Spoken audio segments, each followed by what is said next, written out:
Guys, kali ini kita akan membahas para kadrun ya guys ya, yang sudah saya katakan berkali-kali ya guys ya, sebentar lagi mereka bakal jadi tersangka. Guys, sekarang ngeles lagi. Yang pertama, Babang Tri, katanya Pak Jokowi tidak pernah menginjakan kaki ke UGM. Terus yang kedua, Roy Panci bilang alumni itu pernah sekolah tapi tidak lulus. Jenengannya alumni kan sama saja alumnus ya guys ya. Berarti Pak Jokowi itu lulus kan?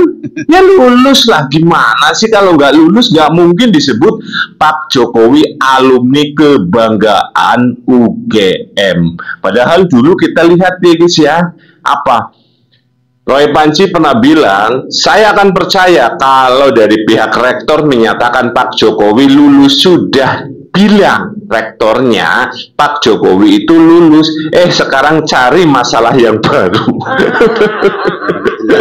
Ya maklum ya guys ya, maklum. Nah sebentar lagi sih guys, sebentar lagi.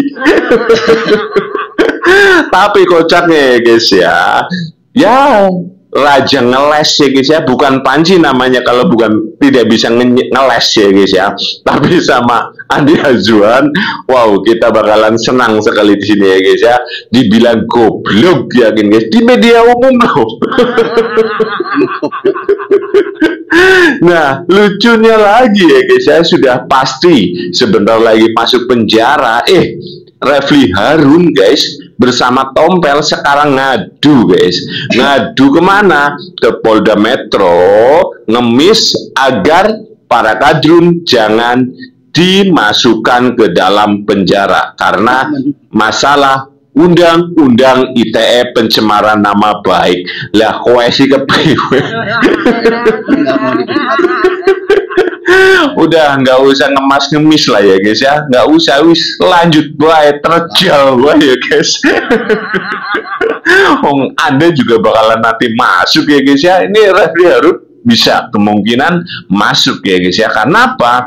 Refli Harun selalu ikut dalam perjalanan mereka ya guys ya. Sekarang yang menghilang itu Tipeng, gara-gara kemarin sama Ibu Diana dihajar habis-habisan. Makin kesini makin tidak kompak ya guys ya. Kelihatan sekali mereka dibayar. Kalau menurut saya ini ada di kebo ya guys ya. Kenapa? Ya masalah sakit hati ditinggal Pak Jokowi. Tapi kan masyarakat ataupun rakyat Indonesia sudah cerdas ya guys ya. Jadi tidak terpengaruh orang ngaruh. Oke, tanpa panjang lebar, yuk kita simak dulu videonya. Di desa dia melampirkan ijazah SMA juga. Ya nggak ada itu. Orangnya Jokowi itu nggak akan kasih juga. Mungkin nggak pernah. Kan begini, kita kan benar lagi. Seandainya benar dulu. Solas sih. Ya, kita tidak boleh menuduh Pak. Jangan menuduh, maksudnya mama saya sedikit. Maksud Bapak ini Kagama, keluarga alumni Universitas Gadjah Mada, bahwa definisi alumni itu tidak berarti lulus. Alumni itu pernah masuk tuh masuk sehari terus DO, drop out aja alumni. Jadi orang harus ngerti definisi alumni itu apa. Alumni itu pernah masuk, bukan berarti dia lulusan. Orang-orang yang tadi ngaku temennya sendiri tadi ya Toha itu kan hanya tahu dia pernah kita satu kuliah, tapi tidak bisa meyakinkan kalau itu pernah lulus. Koplak ora guys ya, wis koplakan. Pun dengan alumni ya wis lulus cuk wis kepriwe. Aduh ya guys ya, wis ya sekarang apapun itu caranya supaya masyarakat itu tidak percaya kepada Pak Jokowi. Tapi masyarakat sekarang udah pintar ya guys. Alumni ora lulus jadi guys ya, sedangkan si Babang Tri ora pernah nginjak sekolah, katanya tidak pernah nginjak ke UGM. Kising bener sih. Itu bergantung universitasnya. Katanya kalau di UI alumni adalah lulusan. Yang menjadi alumni harus menjadi lulusan UI. Mau dia program apa saja, D1, D2, D3 yang ada di sana lah. Ya kan, S1, S2, S3. Ya. Tetapi kalau di ITB, khususnya UGM, ya ketika ketua keagamanya Ganjar Pranowo saat dia menjadi gubernur Jawa Tengah, ADART-nya itu definisi alumninya diubah. Ya, di dalam ADART jadi alumni itu hanya orang yang pernah memegang nomor induk. Nomor induk mahasiswa UGM. Artinya sudah pernah sekolah atau kuliah di UGM itu sudah bisa dikatakan alumni. Begitu juga katanya di ITB. Jadi hanya UI yang masih apa? Meskipun saya tapi kalau misalnya seperti saya ikutin lah alumni betul mendaftar. Kalau saya alumni tapi nggak ada punya jasa di situ, ya saya nggak mau ngaku alumni lah. Masa Jokowi mengaku alumni tapi nggak punya jasa dari situ. Iya, kan kita mengikuti bahasanya Ibu Ova Emilia. Alumni terbaik katanya. Bukan lulusan terbaik loh ya. Daftaran terbaik pasti daftarnya pakai duit kali terbaik. Daftaran terbaik pasti daftarnya pakai duit kali terbaik. Aduh, kucluk ya guys ya. Gratisan gue pengen ya guys ya. Ya iya pakai duit. Pendaftar guys, kita mau kuliah, mau daftar katanya ya wajar. Nah, Pak Jokowi mendaftarnya pakai duit. Oh goblok banget. Ujar-ujarnya ke sekolahnya Pak Jokowi apa ke priwe ya guys. Alumni terbaik lah, siapa yang bilang alumni terbaik?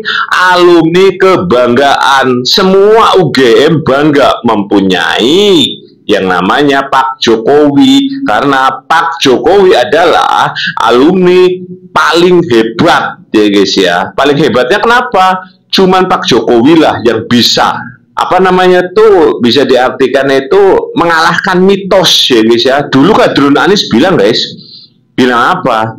Pak Jokowi bisa mengalahkan mitos karena zaman dulu tidak ada yang bisa menjadi presiden dari alumni ataupun lulusan UGM, tapi Pak Jokowi bisa. Itulah kerennya Pak Jokowi ya guys, mantap itu. Sekarang digoreng-goreng lagi.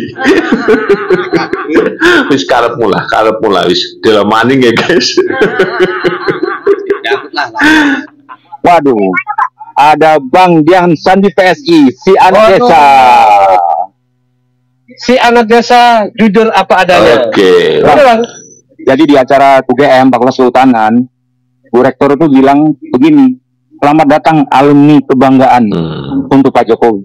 Yang terhormat Presiden ke-7 Republik Indonesia Bapak Joko Widodo, alumni Fakultas Kehutanan tahun 1980, kebanggaan Fakultas Kehutanan UGM. Ya memang Pak Jokowi harus hadir, itu kan undangan sudah lama, 1 bulan yang lalu tuh Bang, undangan dari dekan langsung yang antar ke Pak Jokowi.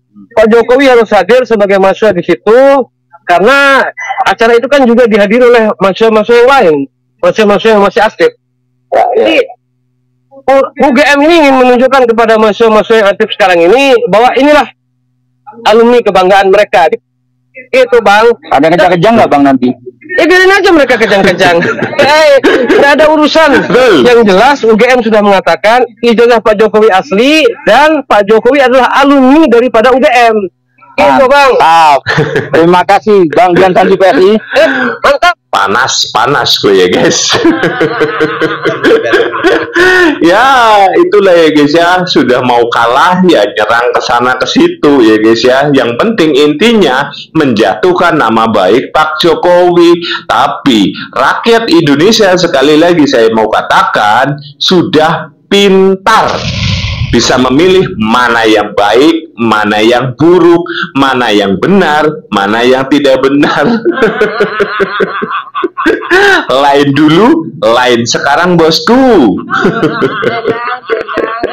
Oke, pengen deleng Roy Panci diomong goblok sama Dian Sandi, Andi Azwan. Lihat ini. Logikanya kita nyopir nggak bawa SIM, terus begitu ketangkap polisi, Pak, ini ada teman saya punya SIM yang sama, terus temennya punya, ini SIM saya sama, nah kayak gini ini namanya jaka sembung bawa golok, nggak nyambung. Ya ngapain nunjukin Itu adalah ngapain nunjukin ijazah punya orang lain? teman beliau masuk bersama-sama, sudah bersama-sama, dan beliau mengatakan, Mas Andi, tolong ditampilkan saya punya saya, dan saya tidak pernah memberikan kepada siapapun. Ya itu yang lulus ini menjelaskan bahwasanya Pak Jokowi adalah teman saya dan sama-sama belajar bersama-sama dan lulus bersama-sama. Itu adalah buktinya. Logikanya kita nyopir nggak bawa SIM, terus begitu ketangkap polisi, Pak, ini ada teman saya punya SIM yang sama, terus temennya punya, ini SIM saya sama, nah kayak gini ini namanya jaka sembung bawa golok, nggak nyambung. Ini namanya jaka sembung bawa golok, nggak nyambung.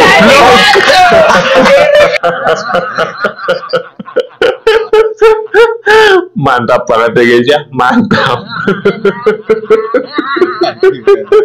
Puas rasanya ya guys ya, puas ya guys ya, puas ke.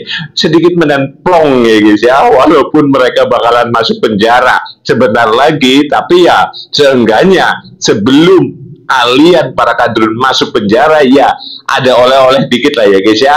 Uli sangu anak kata-kata goblok. Mantap Bapak Mas Andi Azwan ya guys ya, keren ini. Dan sudah pasti masuk penjara ya guys ya. Sekarang Tompel dan juga Refli Harun ngemis ya guys.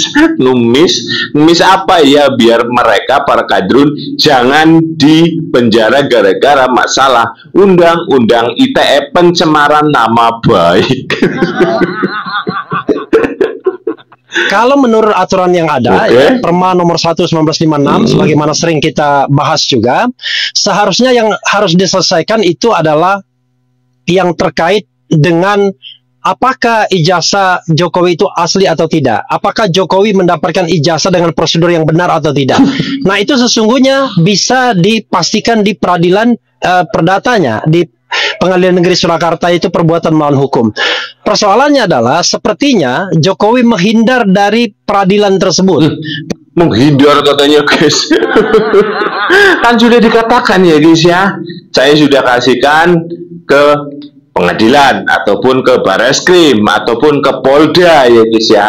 Kalau ia punya bukti lengkap, tunggu saja nanti tarung di pengadilan selesai ya guys. Malah sekarang keluar terus, malah meminta. Ini mau meminta guys, lagi ngemis guys ini. Padahal dia mengatakan akan menghadirkan ijazahnya kalau seandainya diperintahkan oleh pengadilan. Memang sudah. Ketika mediasi mereka tidak mau menampilkan ijazahnya. Bahkan ijazahnya sekarang konon adanya di Bareskrim. Iya, memang itu satu. Yang kedua, ada undang-undang tentang perlindungan saksi dan korban, kawan-kawan semua, pasal 10 ya, yang mengatakan kalau ada misalnya tindak pidana atau dugaan tindak pidana pemalsuan dokumen dalam kasus konkret dan kemudian ada laporan pencemaran nama baik yang dilakukan oleh orang yang dianggap melaporkan tersebut, maka yang harus didahulukan adalah laporan tentang ada dugaan tindak pidana pemalsuan dokumen atau ijazah palsunya. Nah ini terbalik, yang cepat itu adalah pencemaran nama baik dan fitnahnya. Padahal kita tahu bahwa pencemaran dan nama baik jadi relevan kalau seandainya ijazah palsunya tidak terbukti. Tapi kalau terbukti kan tidak relevan lagi. Itu satu. Nah yang kedua yang ingin saya jelaskan juga adalah, kalau saya lihat ya sebagai orang hukum menganalisis, sebenarnya tidak ada pasal yang relevan yang bisa dikenakan kepada baik Rosuryo, Dr. Tifa maupun calon-calon yang disebut lainnya. Kan yang disebut tuh RS, ES, kemudian T dan K. RH, sebentar lagi RH masuk ya guys. Dan juga bukan hanya RH guys, PT guys. Apa itu PT? Pengacara Tompel. Tapi Tompel di sini kelihatan lemes guys, tidak mau ke shooting ya guys ya, mukanya sudah cemberut guys, cemberut. Kenapa? Kalau kita menggunakan pasal KUHP misalnya, perlu dipahami bahwa Roy Suryo dan Dr. Tifa ini bertindak untuk kepentingan publik, bukan untuk kepentingan pribadi. Karena itu tidak boleh dikriminalkan. Kalau menggunakan pasal 27A Undang-Undang ITE, sebagaimana disebutkan, maka Roy Suryo dan Tifa juga harus bebas dan teman-teman, karena Jokowi masih menjadi pejabat publik. Putusan MK terakhir mengatakan bahwa kalau dia pejabat publik tidak boleh mengadukan, karena ini adalah negara demokrasi, ini adalah bagian dari kontrol publik. Yang ketiga, pasal 32 dan 35 Undang-Undang ITE yang sanksi hukumnya 8 tahun untuk Undang-Undang 32, 12 tahun untuk Undang-Undang 35, itu tidak relevan diterapkan kepada baik Dr. Tifa maupun yang lainnya, karena itu adalah bagaimana mengoprak-aprik data elektronik seolah-olah jadi asli dan lain sebagainya. Justru orang yang mengupload itu yang seharusnya dipermasalahkan. Malah nyalahnya Dian Sandi. Udahlah, udah tuh kan, udah dibocorkan kan guys, sudah dibocorkan. Kalau nggak 8 tahun ya 12 tahun.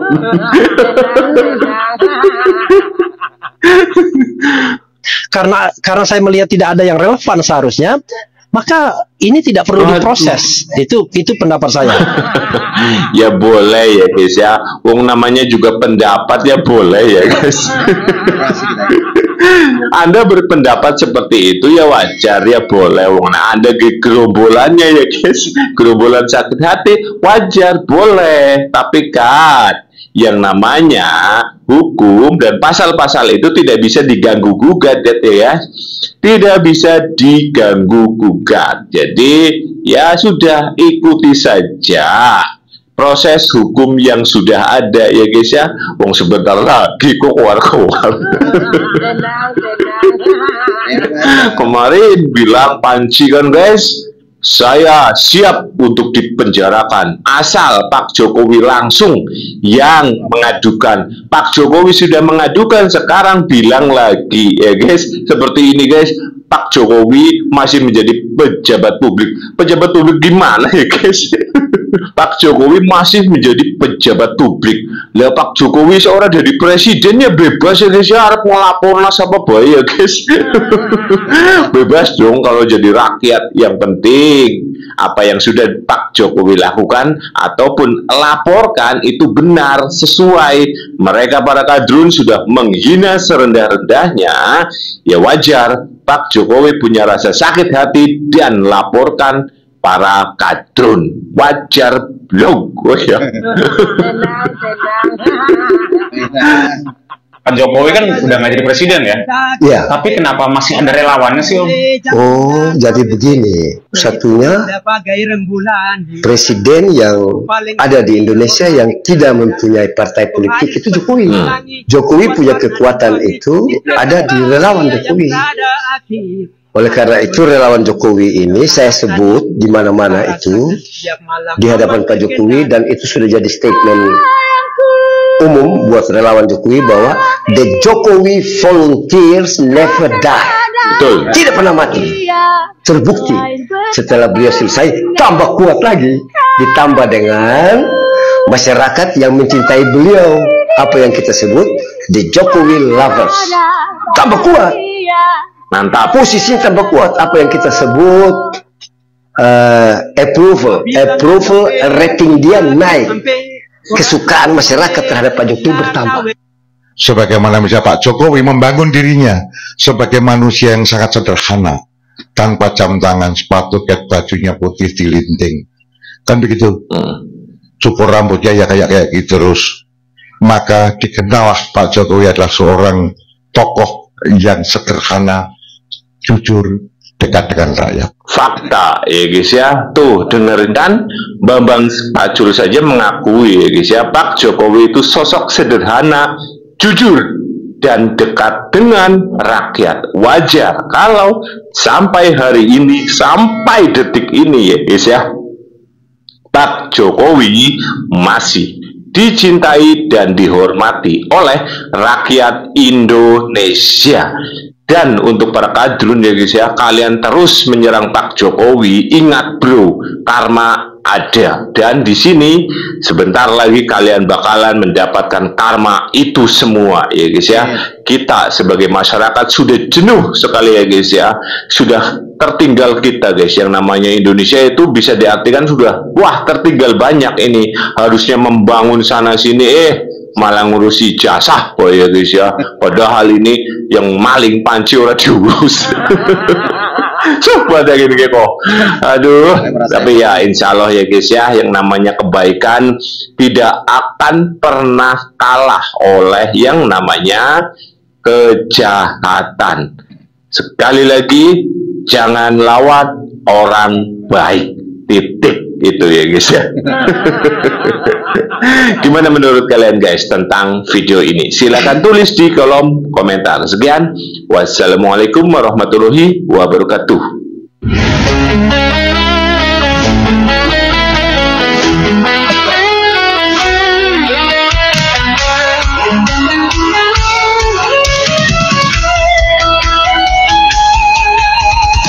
Dari utara sampai ke timur, suara jujur kini bergema. Bukan cuma cari viewers, tapi kebenaran yang utama. Melawan hoax dengan fakta, cerdaskan bangsa kan menjadi nyata. Satu nusa, satu bangsa, bersatu lawan penjajah logika. Kami adalah YouTuber Nusantara, bersatu untuk lawan hoax bersama.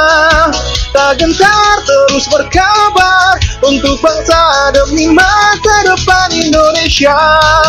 Kibarkan semangat, ayo maju, tapaki jalanmu dengan ilmu. Nyatakan ke semua media, kebenaran selalu juaranya. Runtuhkan narasi penuh benci, bujat kita bertebaran hancurkan negeri. Bersatu kita semakin teguh, YouTuber Nusantara maju. Bukan sensasi, bukan tipu daya, kami berdiri dengan berita nyata. Rakyat butuh cahaya, dan kamilah yang utama. Kami adalah YouTuber Nusantara, bersatu untuk lawan hoax bersama. Tak gentar terus berkabar untuk bangsa demi masa depan Indonesia. Bersama rakyat kita kuat, saring dulu sebelum sebar. Cinta damai benci hoax, kami YouTuber cinta Indonesia.